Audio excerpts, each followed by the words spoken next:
Hola de nuevo. Bueno, hemos estado viendo entonces hasta aquí en los videos anteriores el tema del muestreo, que es el que determina que nuestra señal o nuestra imagen sea digital. Hemos visto la serie de Fourier, la transformada de Fourier, y nos queda aún por ver por qué cuando hacemos un muestreo, entre comillas, incorrecto, nos aparecen frecuencias que no están en la señal original, y sobre todo, cuándo y por qué un muestreo es incorrecto. Bueno, tenemos aquí algo que va a tratar de ilustrarlo. Ustedes le prestan atención a esta descripción y si hay algo que no se entiende, lo vemos en la consulta o lo vemos en el punto que ustedes lo necesiten. Siempre vamos a manejarnos de este lado con señales y de este lado con sus respectivos espectros.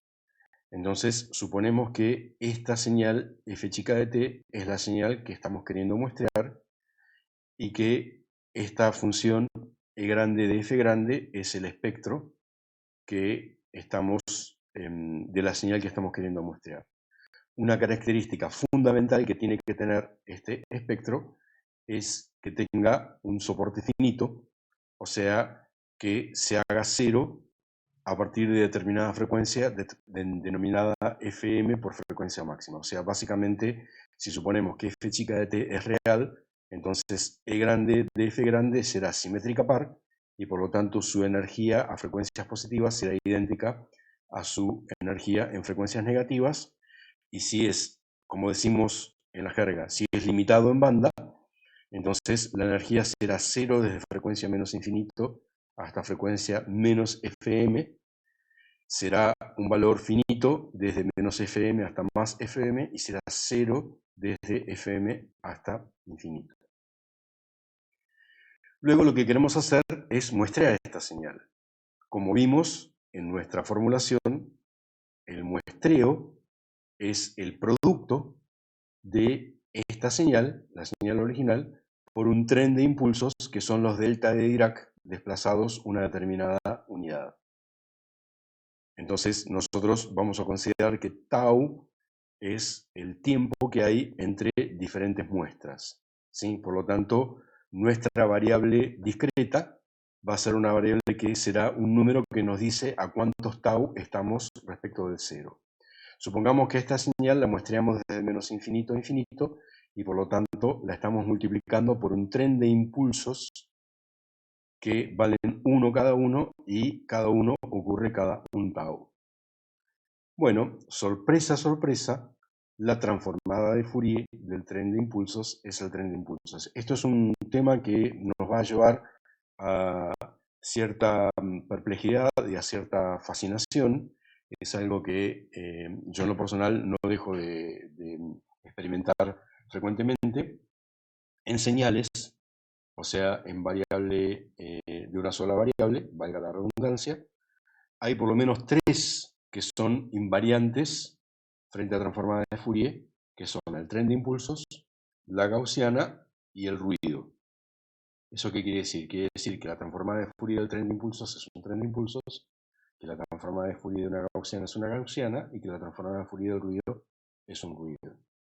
En imágenes hay más invariantes, las vamos a ver más adelante en esta serie de videos, ¿sí? Es un tema realmente, a mí me resulta estéticamente interesante y conceptualmente eh, genera algún tipo de perplejidad. Bueno, nosotros tenemos, por suerte, nuestro viejo y querido programita. Este programita, como dijimos, tiene, entre otras funcionalidades, la posibilidad de generar un tren de impulsos. Entonces, fíjense que cuando yo hago infinitamente fino el pulso, si es lo suficientemente fino, entonces, perdón por la falta de control, el tren de impulsos tiene como transformada de Fourier un tren de impulsos, ¿sí? Y sigue valiendo la propiedad de simetría. O sea, si yo bajo la frecuencia, perdón, en este caso subo la frecuencia, aprieto los pulsos en el dominio tiempo, los estiro en el dominio frecuencia y viceversa. ¿Sí? Si bajo la frecuencia, estiro los pulsos en el tiempo, los comprimo en frecuencia. Bueno, ¿eso qué quiere decir? Quiere decir que cuando yo multiplique el espectro, perdón, cuando yo multiplique la señal por el tren de impulsos y obtenga la señal discreta, que básicamente es el producto de esto por esto, el producto de esto por esto, lo que voy a obtener en frecuencia es la convolución del espectro de la señal original convolucionado por el tren de impulsos, que es la transformada de Fourier del tren de impulsos. Por eso es que en videos anteriores dijimos, lo único que nos interesa de la convolución es convolucionar una continua, pero de soporte finito, con una discreta. Bueno, si tenemos la propiedad de simetría inversa, o sea, si lo que estamos diciendo es cuando comprimo en tiempo, estiro en frecuencia y viceversa, eso quiere decir que el intervalo en frecuencia será la inversa del intervalo en tiempo.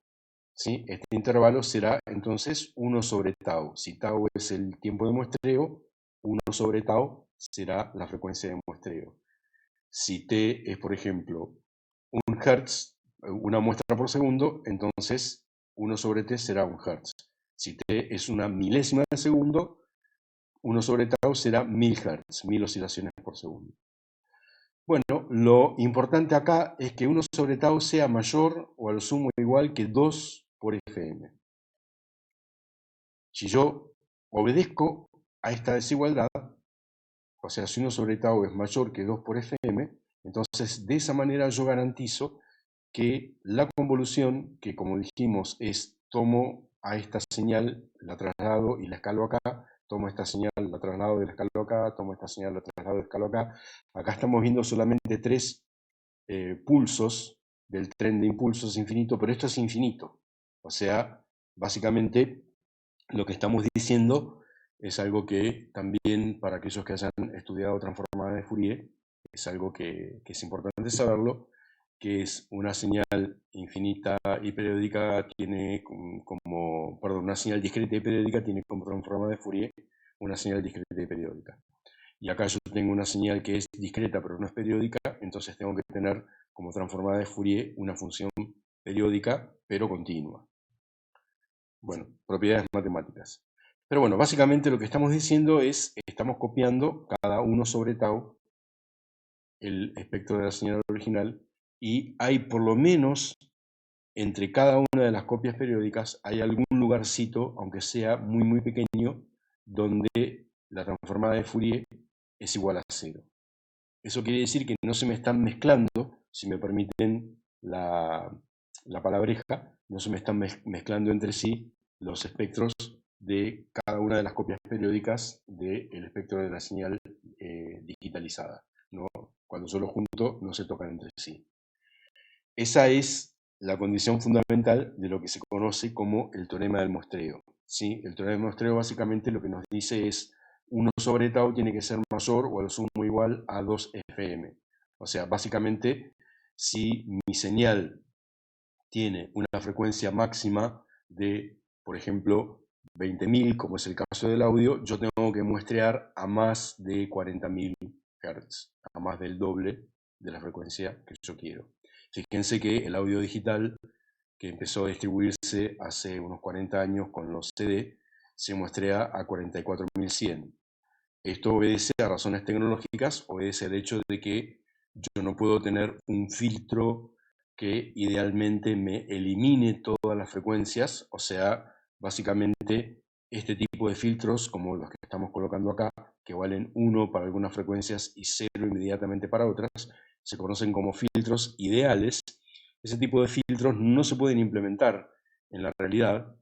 En la realidad yo puedo implementar filtros que se aproximan muy bien a esa realidad, pero no a la perfección, y por lo tanto le tengo que dar un margen para que el filtro real llegue de una ganancia 1 a una ganancia 0, y en ese margen yo tengo que estar seguro de no tener ningún tipo de frecuencia. Bueno, ese es el teorema del muestreo. Ahora bien, si esa condición no se cumpliese y tuviésemos una situación como la que estamos planteando aquí, lo que estaría ocurriendo sería lo siguiente. Yo tengo mi señal original, esa señal tiene un espectro, muestreo esa señal con un tren de impulsos, esta es la transformada de Fourier del tren de impulsos, y no estoy dentro de las condiciones del teorema del muestreo. O sea, esta señal es limitada en banda, pero tiene una frecuencia máxima que no es menor a la mitad de la frecuencia de muestreo. Entonces, ¿qué es lo que ocurre? Cuando yo hago la convolución, o sea, cuando yo tomo a este espectro, lo multiplico y traslado acá, lo multiplico y traslado acá, hay una región donde se me superponen. ¿Eso qué quiere decir? Quiere decir que parte de las frecuencias que se corresponden a esta copia se meten dentro de las frecuencias que están dentro de esta copia. ¿Sí? Hay como una especie de trasvasaje de frecuencias, de energías que están en determinadas frecuencias, que aparecen en otras frecuencias. ¿Sí? Este es el alias, este es el verdadero alias. Alias es digamos, es el seudónimo que tiene, en este caso, las frecuencias alias son frecuencias secundarias que no tienen nada que ver con la frecuencia original, pero provienen de alguna manera de la relación que tiene una, una señal con la frecuencia de muestreo. Si nosotros vamos nuevamente a nuestro aplicativito, podemos tratar de ilustrar cómo funciona.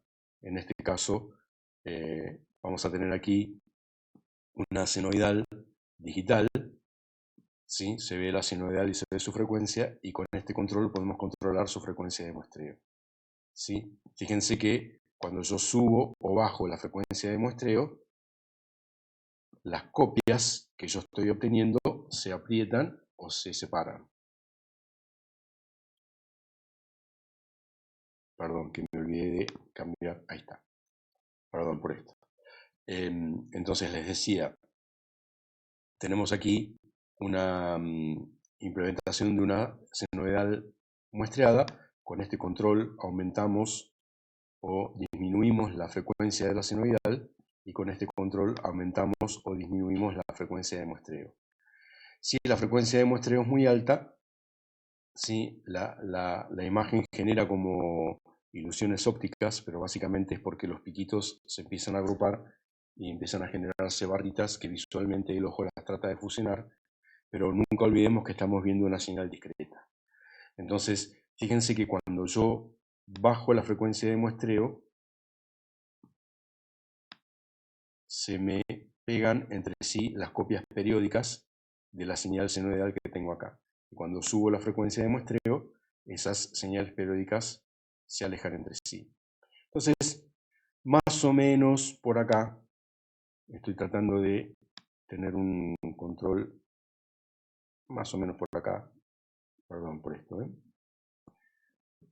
estaríamos teniendo, como nos dice acá, más o menos 10 muestras en cada uno de estos lugarcitos, por lo tanto tendríamos 100 muestras por segundo, por lo tanto nuestra frecuencia de muestreo sería de 100 Hz, y por lo tanto cada 100 tenemos una copia periódica del espectro de la señal muestreada. Y luego, si la señal que estamos muestreando, que es el senoidal, baja su frecuencia, entonces el pico de la frecuencia 0, que se va acercando a 0, y el pico de la frecuencia 0 que viene del otro lado, se empiezan a juntar. Ahora, cuando yo empiezo a aumentar eso, fíjense cómo empiezan a separarse.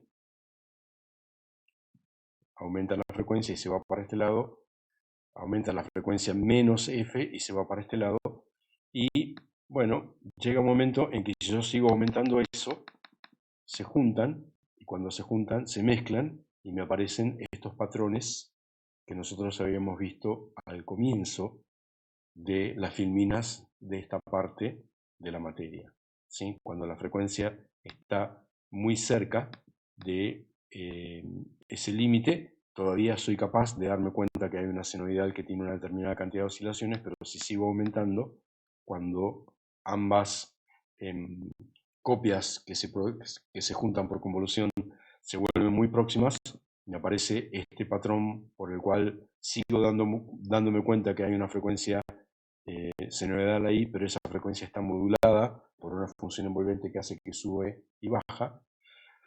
Y luego, si supero ese límite, ya la frecuencia positiva de una copia del espectro se mete adentro de las frecuencias negativas de la otra copia del espectro y viceversa, y por lo tanto lo que empiezo a tener aquí no tiene nada que ver, empiezo a tener frecuencias bajas que no están en la señal original.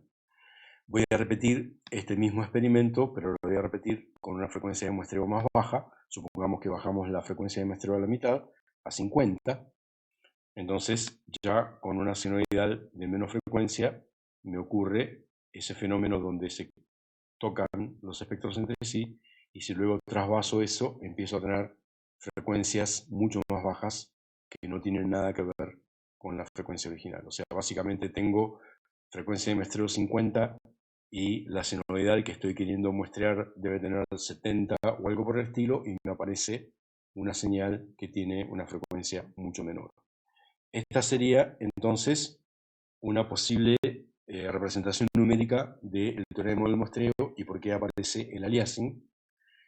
Y bueno, el hecho concreto es en el audio digital, en nuestra producción de compact disc, etcétera, etcétera, el audio analógico, el audio que toman los micrófonos, el audio que toma la pastilla de nuestra guitarra eléctrica, el audio que genera nuestro teclado en forma electrónica, todo ese audio se filtra con filtros analógicos, o sea, se utiliza electrónica analógica setentosa, si me permiten, para eliminar la alta frecuencia que esté por encima de lo que se supone que el oído humano puede escuchar, que son 20.000 Hz.